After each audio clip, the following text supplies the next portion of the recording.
নাহমাদুহু ওয়া নুসাল্লি আলা রাসূলিল কারীম আম্মা বাদ ওয়ান সাহেলিন রাদিয়াল্লাহু তাআলা আনহু ক্বালা রাসূলুল্লাহ সাল্লাল্লাহু আলাইহি ওয়াসাল্লাম লা ইয়াজালুন নাসু বিখাইরিম মা আজ্জালাহুল ফিতরা আও কামা ক্বালা নবী সাল্লাল্লাহু আলাইহি ওয়াসাল্লাম।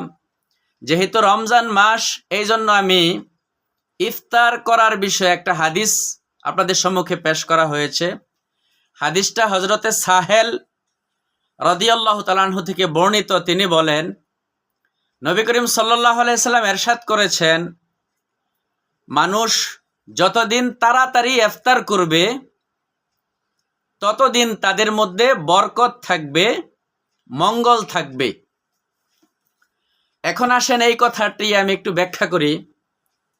ইফতারির সময় সীমানা নিয়ে আমাদের দেশে যে ক্যালেন্ডার বা প্রচলিত নিয়ম রয়েছে, এগুলা নিয়ে কিছু কথা বলবো।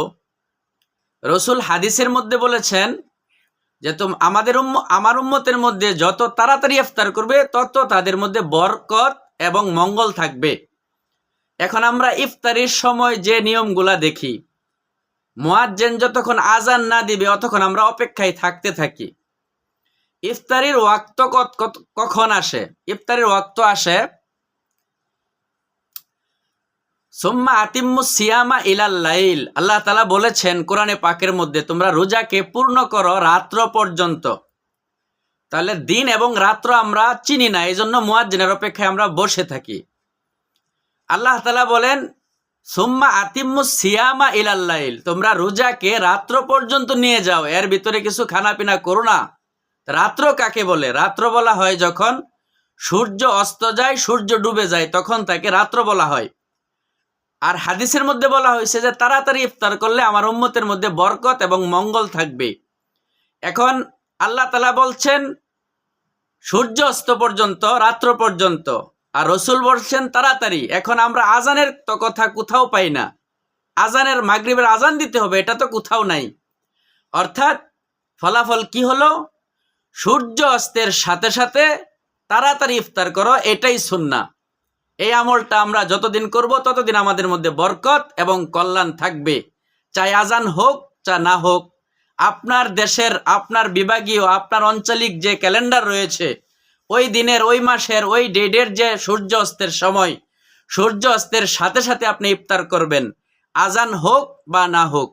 এটার উপর যদি আপনি আমল করেন, আপনার মধ্যে আল্লাহ তাআলা বরকত এবং কল্যাণ রাখবে। আর যদি আমল না করেন তাহলে আপনার মধ্যে বরকত এবং কল্যাণ থাকবে না। এজন্য সম্মানিত দেশবাসী, আসুন আমরা ইফতারির সময় তেমন দেরি না করি। যখন আপনি জানতে পারলেন ক্যালেন্ডার এবং ঘড়ির দ্বারা যে সূর্য অস্ত হয়ে গিয়েছে, তখন আর ইফতার নিয়ে বসে থাকবেন না, বিলম্ব করবেন না।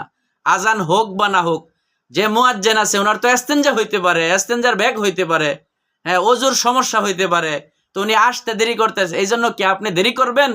সূর্য অস্ত হয়েছে, বাস আপনি ইফতার করে ফেলবেন।